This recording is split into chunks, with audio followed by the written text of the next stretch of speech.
This is a Kubota BX2380 subcompact tractor. We're going to be installing a B-expanded bolt-on tooth bar to the front loader on this. Let's get this thing out of the box and take a look at it, and then we'll go test out the tractor before we bolt it on. Well, I'm glad it's heavy duty because it kind of got tore apart in shipping.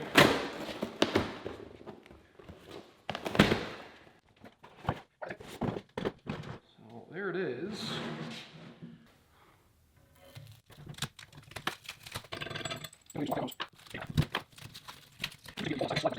All right, let's go give this thing a whirl in dirt.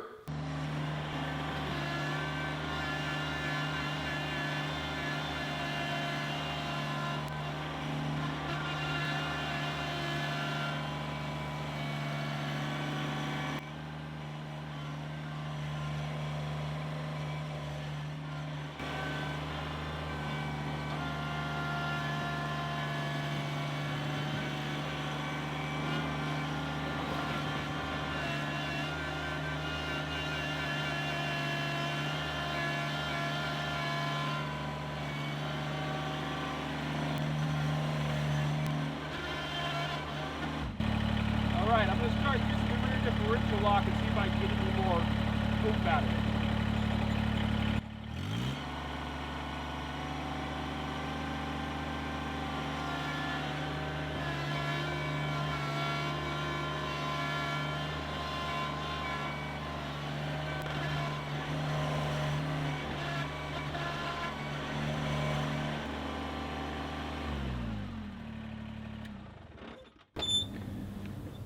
You'll have to work with me on all the dust.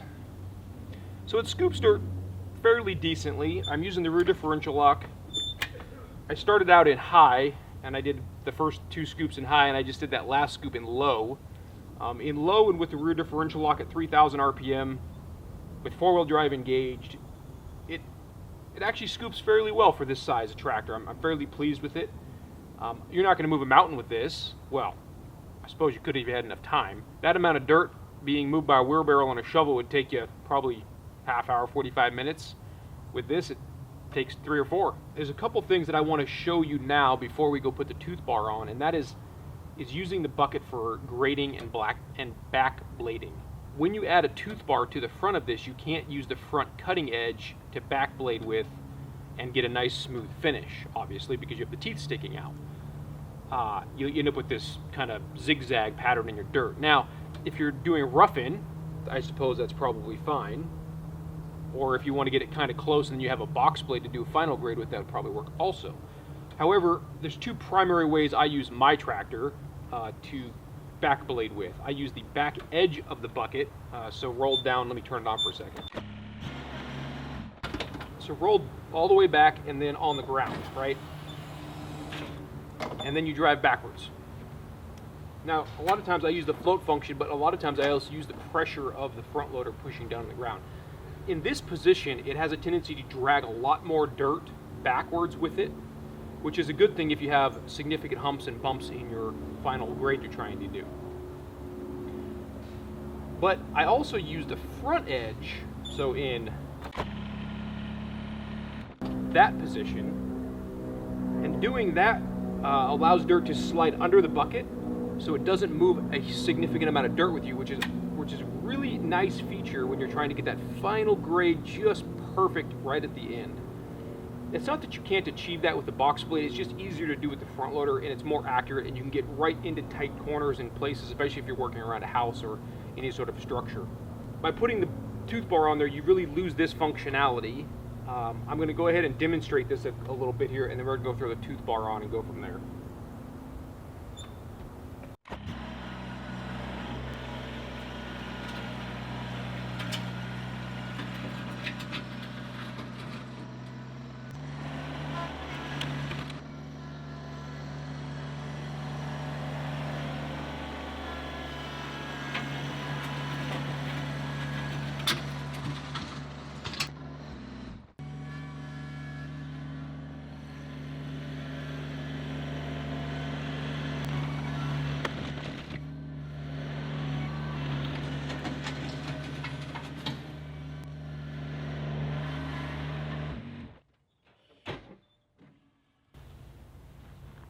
I want to point out the difference. So this section right here was using the back edge of the front loader bucket. And this section right here, from this basically line to right here, kind of overlap, but you can get the idea. This section right here was from the bucket rolled forward, so the front cutting edge was actually doing the work. And you can see how rough this is and how smooth this is. But you can see the difference in how much dirt was removed from this area versus this area. Let me give you a really good example. When you're trying to plant a lawn and you want to remove all the rocks, using the front cutting edge to drag backwards, break or lifts the rocks up, pulls them up to the surface because they kind of roll out from under the edge as it goes over the top of them. And then you're able to rake them out, so you get a lot of the debris and rocks and roots. Whereas when you do it this way, you can see all that stuff gets compressed down into the ground. So you end up with all this root material and all these rocks pushed down flat into the ground. So depending on the application, sort of depends on what you need to do with the bucket. And I point all this out because we're going to go put the cutting edge on there, and we're going to lose this ability somewhat because of the tooth bar. It's not that you can't take the tooth bar off, because you can. It's just I think that most people don't. Once they put it on, they just kind of leave it on.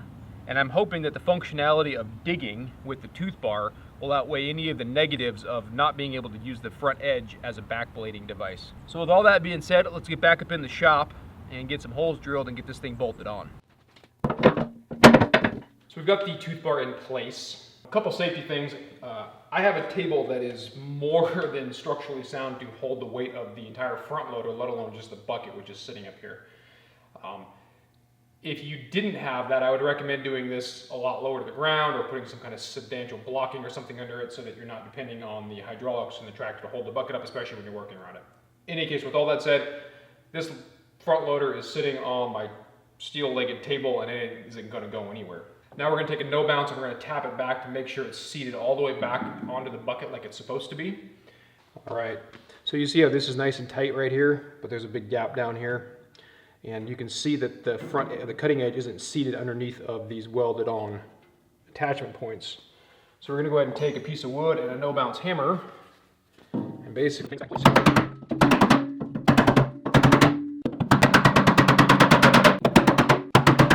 we're looking pretty good, nice and even. The support teeth are all contacting all the way along there now. We're going to go ahead and mark the elongated hole on both ends. Now we can go ahead and take the tooth bar back off. So now that we have this marked, we're going to use one of these stickers, and we're going to put it about an 1/8 inch forward of the back of that slot. To be honest with you, you could just center punch this and call it good, but the instructions say to use the sticker, so you might as well use the sticker, I guess. I'm not really sure what this is gaining me, but I suppose. So you need to trim it, I guess, to make sure it lines up.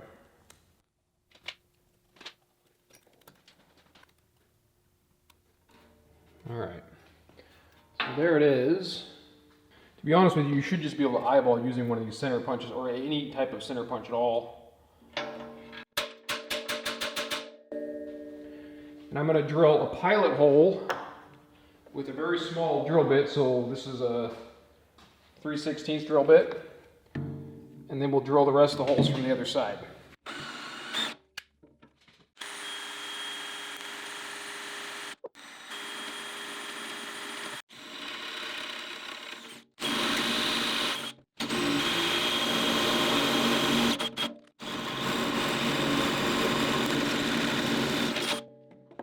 Now that that hole is drilled to 3/4 inch, we'll go move on to the other side.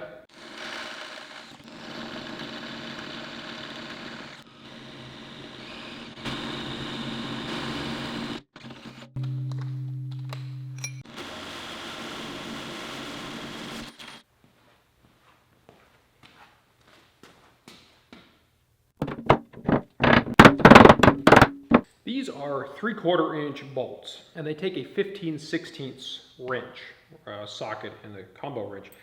I don't happen to have a 15/16, but I do have a 24 millimeter, which will work. 24 is pretty close to 15/16. We've stuck the bolt through from the outside, put the large washer on both sides, Put the lock washer on. And now we're going to go ahead and throw on the nut. I'm going to go ahead and throw on Loctite. So before I start tightening too much, I'm just going to ever so slightly snug this one up.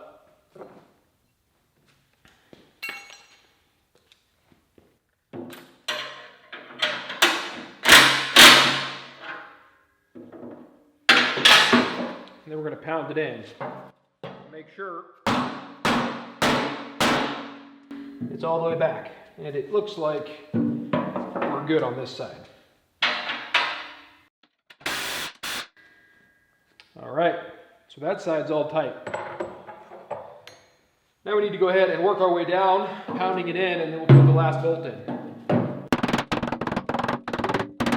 Okay, so every one of these attachment points is contacting the bucket on this top edge, so we know we're in good shape. So for the other bolt, there's a couple things I want to go over. Due to variations in manufacturing, the buckets can vary in width. So from this edge to the opposite edge, ever so slightly. So there may be a gap between this ear and the edge of the bucket, and that's okay. The bolt will pull this tab over and get it nice and tight up against the edge of the bucket. It doesn't affect the fit, form, or function of this in any way. It's critical though that you make sure this thing is pounded back with a hammer or no bounce, preferably in a piece of wood, in order to get it nice and snug back in place where it belongs so it gets the support it's supposed to off of these tabs. So we put that through the hole. We'll go ahead and put our other large washer on. Put the lock nut and then the nut.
So to answer the question, does it dig better? Yes. Yes, it does. It's noticeable. If this was my tractor, I would have purchased one of these.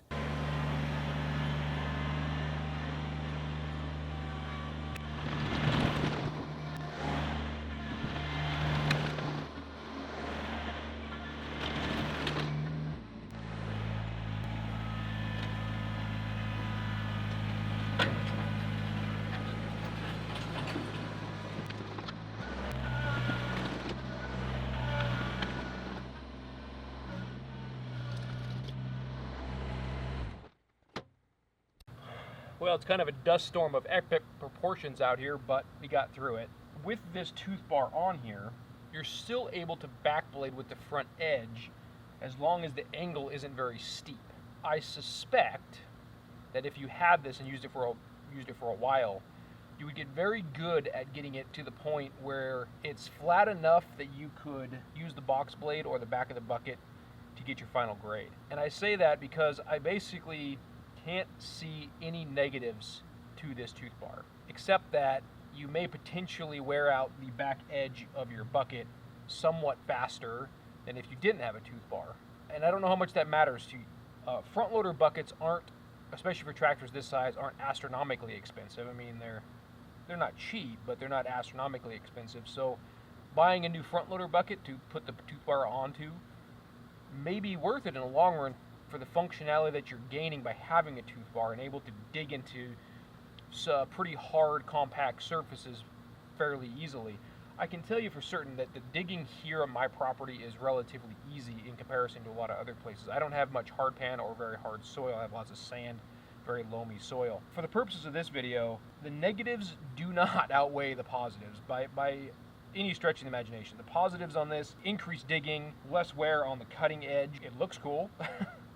And I know for a lot of folks that's important, and I'm in that group a little bit here and there. It's easy to install. It's easy to remove if you need to. It adds a little bit more cubic footage to the bucket. Not significant, but a little bit. For the price, I got to be honest, if I had a tractor this size, I would buy one. I would buy it, install it, and it probably would never come off. So, like I said, this is the B-Expanded BX Series Piranha Tooth Bar for subcompact tractors. I definitely give it a thumbs up. And I would encourage anyone that has this size of tractor to go out and investigate looking at getting one of these for themselves. In any case, I hope this was useful for you guys. I hope you got a lot out of this. I hope if you were on the fence about buying one of these, it convinced you to go do it, because it's definitely worth it. Definitely appreciate it if you hit that subscribe button. It always helps me out in the long run. And check out some of the other links. I'll have some other tractors videos up here. But until next time, thanks for watching.